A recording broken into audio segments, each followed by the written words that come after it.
बिस्मिल्लाहिर्रहमानिर्रहीम। अस्सलाम वालेकुम। आज बनाएंगे गाजर मेथी। तो ये 1 कप के करीब मेथी है और ये 1 किलो गाजर है।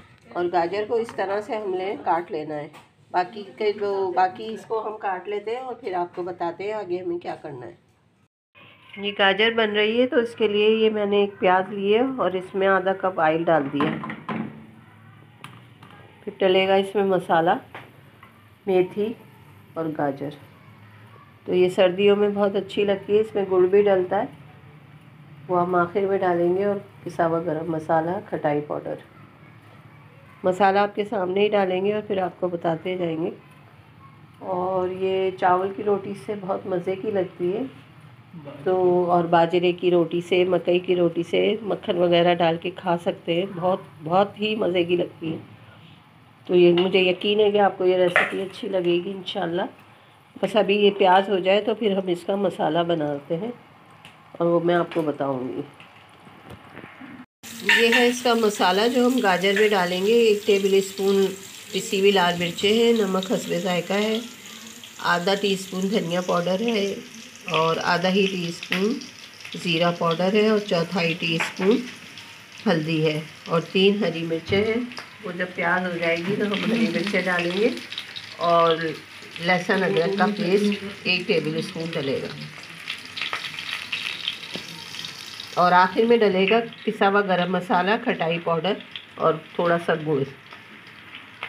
ये प्याज थोड़ी हो गई है, इसमें हरी मिर्चें डाल दें 3 और बाकी का मसाला हम 2 मिनट बाद डालते हैं।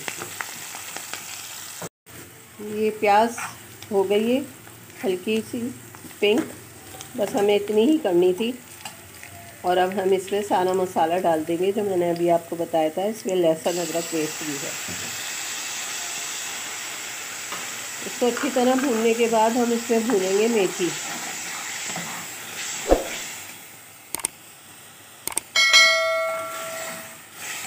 मुझे नहीं पता कि बहुत से लोग इसे बनाते हैं, बहुत से नहीं, लोगों को शायद पसंद ना हो, लेकिन एक बार ज़रूर बनाइएगा, इंशाल्लाह आपको अच्छी लगेगी।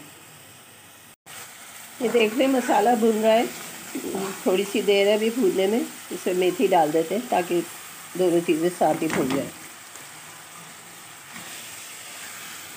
इसको अच्छी तरह से भून लें मेथी को और फिर हम इसमें गाजर को भून के पानी डालेंगे ताकि गाजरें गल जाए। और फिर आखिर में खटाई पाउडर, गरम मसाला पिसा हुआ और हरा धनिया वगैरह डालेंगे। तो इंशाल्लाह ये बहुत मज़े की बनने वाली है, हमें तो बहुत अच्छी लगती है। तो एक बार आप भी बना के देखें और शायद आपको पसंद आ जाए। इसको भून लेते हैं, फिर इसमें गाजर को भूनेंगे। अब इसमें गाजरें डाल देंगे और इनको भी अच्छी तरह से भून लेंगे।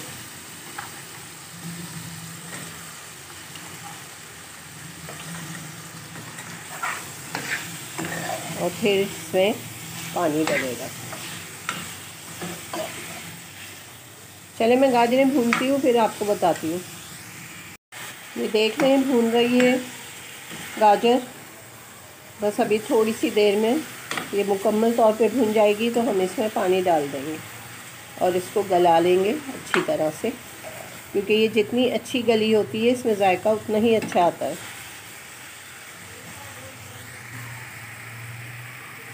और ये चावल की रोटी के साथ तो बहुत ही मज़ा देती है। मक्खन डाल के खाएं, असली घी डाल के खाएं, बहुत मज़ा आएगा इंशाल्लाह। देखिए मैं कितनी तारीफ़ें कर रही हूँ। मुझे लगता है फिर भी चंद ही लोग इसे बना पाएंगे, क्योंकि अक्सर लोग सब्ज़ियाँ नहीं खाते। बस ये तकरीबन भुन चुकी है, मैं इसके अंदर पानी डाल रही हूँ। तो तकरीबन 1 कप के करीब मैंने इसमें पानी डाल दिया और बस अब इसको रखते हैं दम पे। ये देखें गाजर में अभी पानी भी है लेकिन ये गल चुकी है, बस ये थोड़ी सी गलना बाकी है। और अब हम इसमें ये गुड़ और गरम मसाला पाउडर और खटाई पाउडर डाल देते हैं और इसे करते हैं अच्छी तरह से मिक्स। और इसे मज़ीद 10 से 12 मिनट मज़ीद दम पे रख कर फिर आपको मैं डिश आउट करके दिखाऊंगी। क्योंकि अभी हम इसको बिल्कुल भून लेंगे और ये खुश्क हो जाएगी, जो पानी है इसका वो खुश्क हो जाएगा। तो मिलते हैं इसकी तैयारी के बाद। अब ये तकरीबन हो गया तैयार और इसको बस भून के आपको डिश आउट करके दिखा दें। तो अगर रेसिपी अच्छी लग रही हो तो लाइक, शेयर और सब्सक्राइब करते हैं। अल्लाह हाफिज़। ये तैयार हो गया है मज़ेदार गाजर मेथी का सालन, और इस सालन या भुजिया जो भी आप कहें, और इस पर मक्खन डाल दिया है मैंने। और इसे इंजॉय करें मकई और बाजरे और चावल की रोटी के साथ। इंशाल्लाह ये रेसिपी बहुत अच्छी है और आपको बहुत पसंद आएगी। अगर आपने बनाई तो ज़रूर इंजॉय कीजिएगा, क्योंकि ये बहुत अच्छी लगती है बाजरे, मकई और चावल के आटे से, चावल के आटे की रोटी से। ये देसी खाने हैं और ये बहुत अच्छे लगते हैं।